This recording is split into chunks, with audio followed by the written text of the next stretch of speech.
ինչքան եք պատրաստում, քանի օր, քանի ժամ նստել եւ այլն։ Նախ շնորհակալ եմ, որ արձագանքել եք մեր խնդրին եւ ինչպես միշտ լուսաբանում եք այս մեզ հուզող հարցերը։ Այս պայդրությամբ նախատեսել ենք իրականացնել 1 շաբաթ շարունակ ժամը 11-ից մինչև ժամը 8-ը։ Նստացույցը սկսում եմ ինքս մենակ եւ խնդրում եմ կոչ եմ անում այն մայրիկներին, ովքեր անտարբեր չեն Դավիթ Մինասյանի կյանքով, միանալ, գալ, նստել, աջակցել, մի քանի րոպեն անգամ մեզ համար մեծ նշանակություն կլինի։ Ինչ եք պահանջում գլխավոր դատախազից նստացույցը։ Գլխավոր դատախազին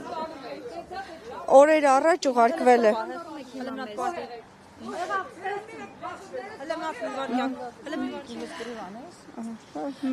Գլխավոր դատախազից ինչ եք պահանջում։ Գլխավոր դատախազից պահանջում ենք անաչառ քննություն, թույլ տալ Դավիթի բուժումը անցկացվի տանը եւ իր ընտանիքի հոգատարության ներքո, եւ այս պայդրությամբ շատ քրիտիկական է նաեւ Դավիթի իրավիճակը, թույլ տալ ստանալ լիարժեք բուժում եւ փոխվի այն մեղադրանքները, որոնք ներկայացվել են։ Մենք գիտենք, որ Դավիթը մեղավոր չի եւ այս պայդրությամբ փորձում ենք մոբիլիզացիա անել եւ ներգրավել շատ մարդկանց այս հացի շուրջ ուշադրություն գրավելու համար։ Տեղեկություն կա, որ Դավիթին ուզում են տեղափոխել քրեակատարողական հիմնարկ նորից ի վիճակի, որովհետեւ բժշկական հետազոտություններով գանգ ուղեղային վնասվածք եւ ուղեղի ցնցում էր մոտը տիկնապահի հարվածից հետո։ Շատ վատ է իրականում Դավիթի իրավիճակը, այնպես չի, որ ինքը մանկողնուց վեր կացավ կկարողանա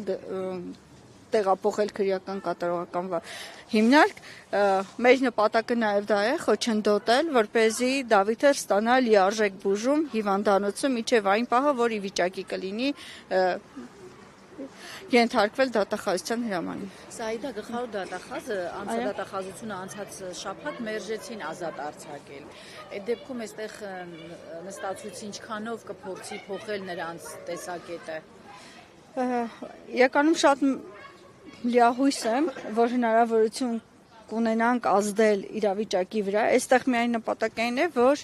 շատ մարդիկ ներգրավեն, երբ որ դու մի խնդրի շուրջ կարողանում ես շատ մարդկանց մոբիլիզացնել եւ խնդիրը բարձրաձայնել, հնարավորությունը մեծանում է։ Ընտանիքը զգա, որ ինքը մենակ չի։ Դավիթը երբեմն հարցնում է, իսկ ինձ հիշում են իմ մասին մարդիկ հոգ են տանում, այսինքն ես ուզում եմ այս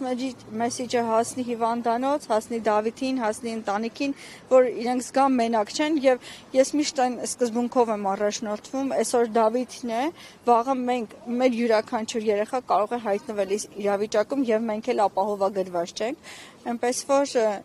հիմնական նպատակը նա է ստանալ անհրաժեշտ բուժումը հիվանդանոցում եւ փաստաբանները ավելի մանրամասն կներկայացնեն ինչ վիճակ է ընթացքում։ Դուք տեսել եք։ Այո։ Դե գիտեք իրավապահները ինչ են ասում, նաև վարչապետն են նկատում, որ իր անվտանգությունը պետք է հսկվել է եւ այդ տղայի վրա բեջ կախած չէր, որ հասկանային, որ 18 տարեկան է, խնդիրներ ունի եւ այլն։ Նույն ձև կպատասխանեմ իրենց ոստիկանության կամ քաղաքացիական հագուստով ոստիկանի վրա կախված չէր բեջ, որ մենք իմանայինք, որ ինքը ոստիկան է եւ մոտ չգնայինք Փաշինյանին։ Հետո այնտեղ այնպիսի վիճակը, որ եկեղեցիում չեմ կարծում լինի ինչ-որ մեկը,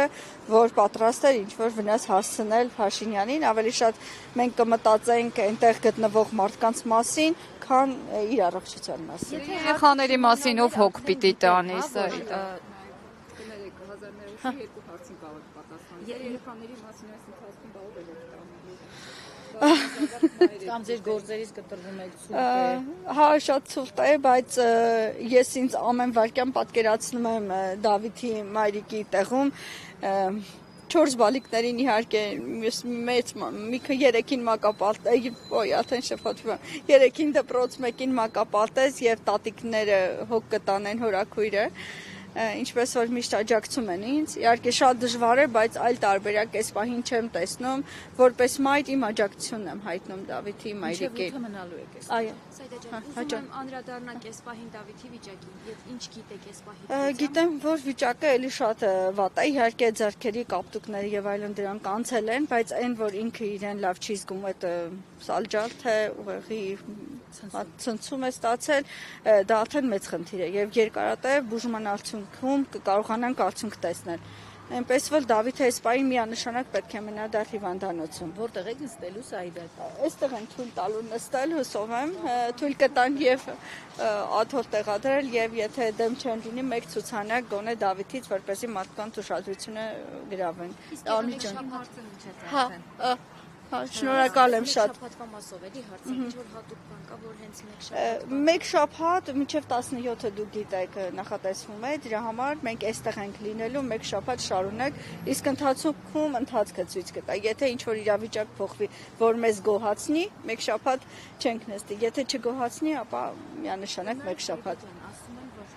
Փաշինյանն ասաց, որ չգիտեին, հա, որ երեխա է, չգիտեին, որ առողջական խնդիրներ ունի, հիմա արդեն գիտեն այդ ամենը, ինչ են շարունակում իրեն քրեակատարողական հնարավորություններ։ Այնքան